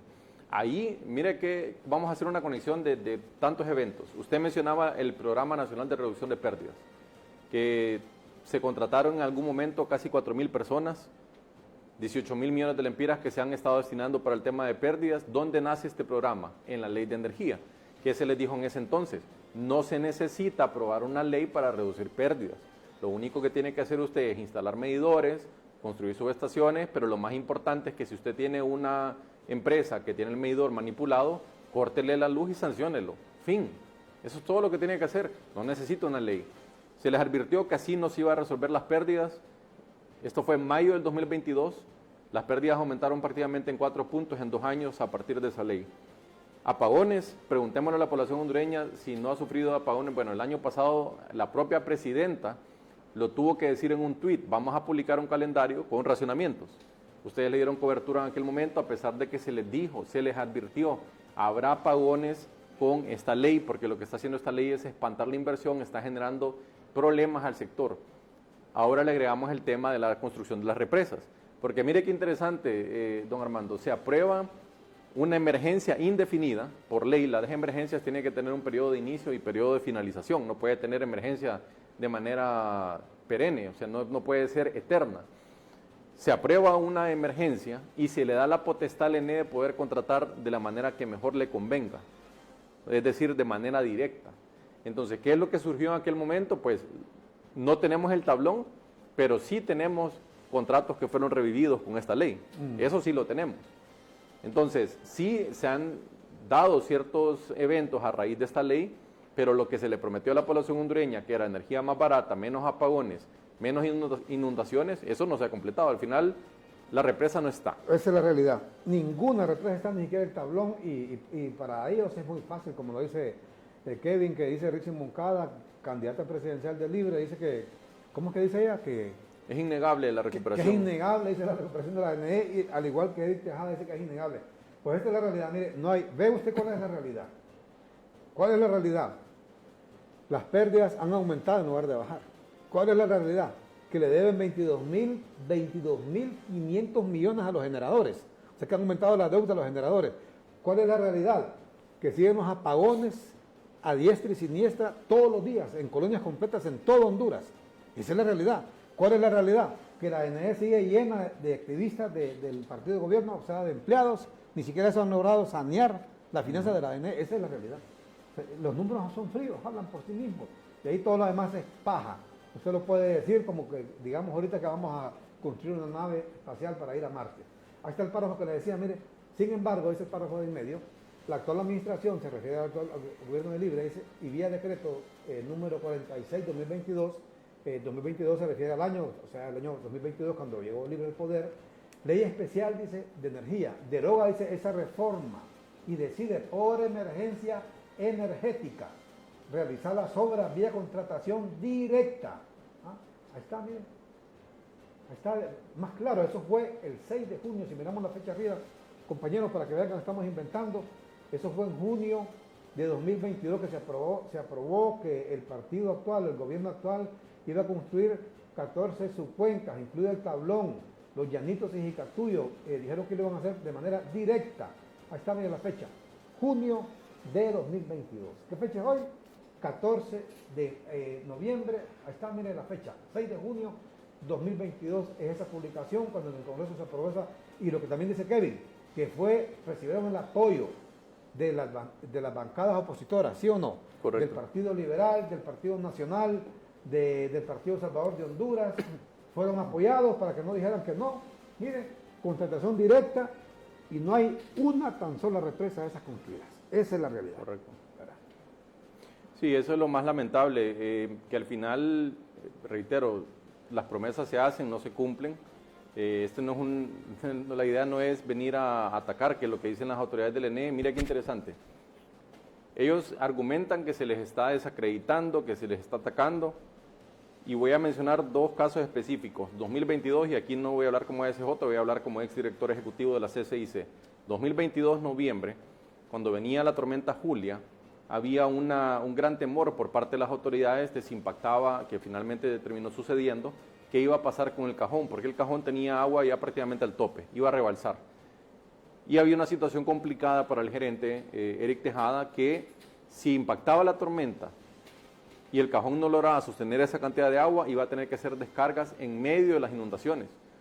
O descargaba un poco de agua antes para poder captar más lluvia. Entonces, era una situación perder-perder prácticamente, pero en aquel entonces se le dio el respaldo. Desde la Cámara de Comercio e Industrias de Cortés se le dijo, tome la decisión que salve vidas. Entonces, no pueden venir a argumentar ahora que es un tema de que dónde estuvo durante los últimos 12 años, dónde estuvo, ese no es un argumento, la narcodictadura. Se les recomendó, se les dio documentos, ahora voy a hablar como ASJ, en 2021 se les dio prácticamente un panfleto de todos los problemas del sector eléctrico con recomendaciones de cómo evitar que se dieran esos problemas, apagones, inundaciones, todo lo demás, no se tomaron en cuenta. Entonces ahora nos remontamos al 2024 y estamos en esta situación en la que tenemos que estar pendientes de que no nos vaya a afectar este huracán. Ese es un elemento importante que hay que mencionar. Y el otro es el tema de que el día martes sale la ENE y dice, bueno, los números son fríos, estamos reduciendo las pérdidas, no se puede negar realmente el avance que se está haciendo en la recuperación de la empresa, y al día siguiente ponen bonos y no compra nadie esos bonos, no oferta a nadie, no se interesa a nadie. Entonces que sea la población hondureña que diga quién es el que está diciendo la verdad al final del día. No es un tema de personalizarlo en mí, yo simplemente transmito datos, yo simplemente menciono las cifras que son frías como usted menciona. Si las pérdidas se estuvieran reduciendo realmente, si existiera esa confianza en el sistema financiero, en los interesados, hubieran comprado esos bonos corriendo. Pero no existe esa confianza en que realmente eso se esté dando, eso es por un lado. Y ahora es el tema también de las promesas incumplidas. Se arrancó con el gobierno, recuerdo muy bien que cuando se aprobó el primer presupuesto de este gobierno se le dio mucho dinero al sector eléctrico, se dio mucho dinero para el tema de las represas, y en aquel momento el sector privado dijo que bueno que lo están haciendo, les vamos a apoyar con información, les vamos a apoyar de todas las maneras posibles para que lo lleven a cabo. Al final no quisieron tomar en cuenta esas recomendaciones y ahora lo que tenemos es prácticamente que no contamos con ninguna represa, las pérdidas del ENE están en sus niveles más altos, tenemos el nivel más alto de Centroamérica, perdemos 38 millones de lempiras diariamente, sufrimos de apagones y tenemos la tarifa eléctrica más cara de la región. Entonces, los números hablan por sí solos, ahí es un tema ya, si la abogada Rixi Moncada lo quiere desconocer, ya es un tema de personal de ella realmente, pero cuando uno analiza a partir de esa ley de energía, todo lo que ha surgido creo que es contundente, que no ha dado resultados, más bien ha empeorado toda la situación del país. Y aquí hay que tomarle la palabra y el compromiso y el acuerdo que dieron los diputados del Congreso Nacional, específicamente el doctor Hugo Noé Pino, dijo, si esta reforma no funciona, la vamos a revisar y la vamos a derogar. Ya llevamos más de 2 años desde que se aprobó esta ley, ya reitero, más apagones, energía más cara, las pérdidas siguen elevadas, no tenemos represas, entonces, ¿qué es lo que están esperando para volver a discutir este decreto? Realmente qué es lo que se está esperando? Y siempre dejar esa colita ahí de mencionar que al final sí tuvo un efecto esta ley, que con esta ley, la ley de energía del 2022, se revivió un contrato que se había dado de manera directa en el periodo de Mel Zelaya en el 2008. O sea, eso sí se hizo. Entonces hay que tener claridad, no sé cuál fue la intención al final de aprobar este decreto, si no nos resolvió nada, nos vino a empeorar la situación y es momento de revisarla y en su caso de derogarla. No tiene absolutamente nada de malo que las autoridades reconozcan el error. Realmente rectificar es de humanos, no tiene absolutamente nada de negativo. Lo que quiere la población hondureña es menos apagones, energía más barata, de mejor calidad y que no se le esté inundando su casa, su negocio cada año. Bueno, ya para al cierre solo consulto, pero antes ve usted, es que lo que le digo, mire, ASJ es una ONG que tiene en la cabeza no solamente el Poder Ejecutivo, sino por ejemplo el Congreso. El Congreso de entrada le cerró las puertas a ASJ como le cerró las puertas al CNA. ¿Por qué? Porque no quieren rendir cuentas, no quieren que nadie les cuente las costillas, no quieren, mire, un funcionario público, pero no se llama funcionario público, es un servidor del pueblo hondureño, porque se le paga con dinero del pueblo y él está obligado a rendir cuentas. Pero bueno, no les gusta, ellos comienzan a insultar a todo el que los critica, como un imbécil aquí, miren en el Facebook, un tal Carlos Paz Mejía dice, golpista, cachureco, corrupto. todo lo que hace el gobierno es malo para ustedes, hijos de tanta, ¿va? Estos imbéciles se quedaron colgados con eso, ¿va? Del golpe y todo lo demás, ¿verdad? Dice Magdi Hernández, dice, esto es que Mayanta, solo golpistas tienen en las tapas, dice, bola de haraganes, delincuentes, qué desgracia para Honduras, ojalá sean erradicados de la faz de la tierra. Ojalá si fuera, pero bueno. Le consulto para cerrar ya, Kevin Rodríguez, ¿qué consecuencias trae el hecho de que se haya declarado desierta, fracasada esta venta de bonos para la NE? Buena pregunta. Realmente es preocupante porque lo que quiere decir en términos sencillos es que el NE no tiene dinero, pidió prestado, porque vender un bono es pedir prestado, solo que es otro mecanismo, nadie le quiere prestar al NE. El otro año, 2025, y pueden grabar este clip, el gobierno va a tener que salir a colocar entre 500 y 800 millones de dólares en bonos soberanos a nivel internacional. Eso que tanto se criticó del gobierno anterior, lo va a tener que hacer este gobierno nuevamente porque requieren de dinero para poder sanear las finanzas del estatal. Lo que se está buscando al final es contar con esos recursos para mantenerla a flote, pero solo miremos o comparemos. La deuda histórica que tiene el ENE son 107 mil millones de lempiras al mes de junio. En este momento probablemente está más alta, lo que pasa es que no han publicado los estados financieros. Ya llevamos meses y no publican nada, ellos saben por qué lo están escondiendo. Y cuando comparamos eso con 500 millones de dólares, no va a ser suficiente para cubrir esa deuda que tiene el ENE. Sí hay soluciones y hay que mencionarlas, don Armando, porque esas soluciones se les han propuesto a los diferentes gobiernos, al gobierno anterior y a este gobierno. La solución siempre va a ser en darle la opción a usted que nos está viendo en este momento de elegir a su propio proveedor de energía eléctrica, tener esa libertad a poderlo hacer. No es algo que se está inventando en Honduras, no es algo que se está proponiendo hasta ahora, lo hace Guatemala, lo hace El Salvador, lo hace Panamá. Un inversionista que llega a Guatemala le dan un brochure, tiene 25 opciones para elegir a quién comprarle energía eléctrica, así como las telecomunicaciones, así como el tema del cable que uno ve por televisión. Y cuando hablamos del tema de las pérdidas, eso también resuelve, porque mire qué interesante, tanto el gobierno anterior, la comisión interventora y este gobierno lo que argumentan es que el grueso de las pérdidas, el grueso del robo son grandes industrias. Entonces déjenlas que vayan a negociar directamente con el generador privado, a ver si le van a poder consumir energía sin pagarla, porque esa es la reflexión que siempre hago. Si usted que nos está viendo en este momento, usted, don Armando, fuera dueño del ENE, ¿dejaría que yo, Kevin Rodríguez, le robe energía? La respuesta va a ser no, usted no me paga y le corto.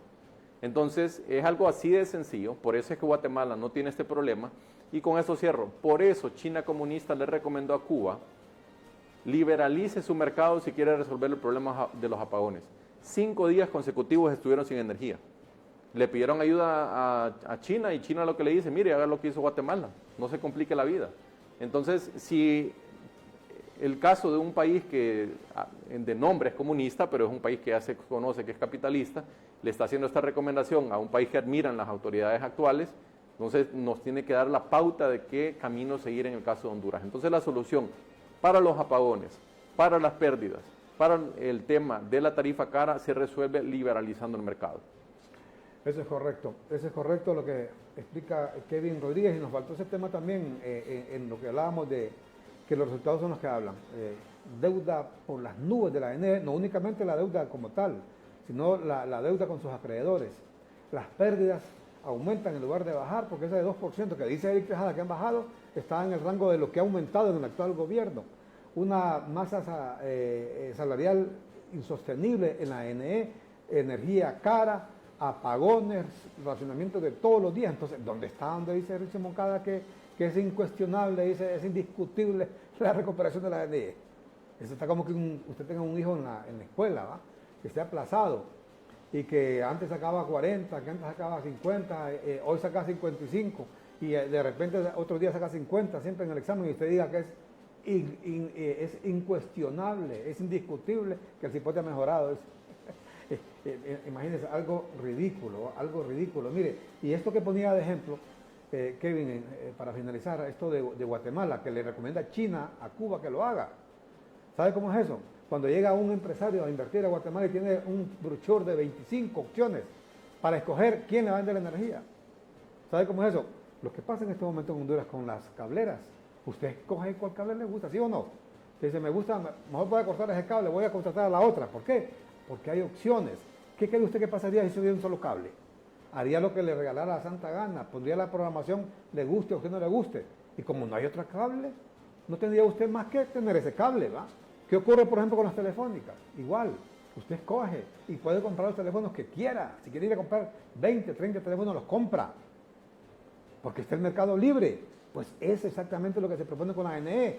Pero aparece alguien ahí con mierda en la cabeza, se lo digo. Aparece, por ejemplo, la señora, ¿cómo se llama esta señora? Juliet Handal. Aparece el mismo Eric Tejada. ¡Ay, que qué barbaridad! Dice Juliet Handal. Van a liberalizar, dice, el mercado, que la energía cara, porque solo con hojas usadas saben salir. Vean el ejemplo ahí nomás en Guatemala. Los hechos hablan por sí solos. China comunista le acaba de recomendar a Cuba que haga eso. Un país comunista. Porque saben que es lo único que puede solventar estos problemas. Pero no, el Eric Tejada dice, aquí dice, ¿cómo se llama? Dice, ¿cómo se llama? Salvando la empresa estatal, dice. Porque solo, ese es el mensaje con lo que se duermen a la gente, ¿va? Que es la empresa que los ricos quieren robar, dice. ¿Verdad? Y que ellos están defendiendo esa empresa de todo, ¿va? Aunque se esté hundiendo y además se esté hundiendo, se esté asfixiando, se esté ahogando y esté, mire, llevándose de encuentro a todo el país, ¿verdad? Porque las finanzas de la NE, ¿por qué cree usted con todo ese problema con el Fondo Monetario Internacional? Por la NE. La NE es el agujero fiscal que hay en el país por años, no de ahora, en los últimos 4 o 5 gobiernos, ¿verdad? Y nadie puede solventar ese problema. Pero dice Eric Tejada y Rixi que ya está solventado el problema, ¿no? En la cabeza de ellos, ¿verdad? Lástima. Bueno, gracias de nuevo a Kevin Rodríguez por haber aceptado nuestra invitación. Vamos a la pausa y regresamos con su noticiero matutino CHTV. Tendremos resumen de deportes. Mañana juega la selección de Honduras contra México. Mañana viernes. También tendremos noticias de la farándula y noticias también en el campo internacional. Ya regresamos.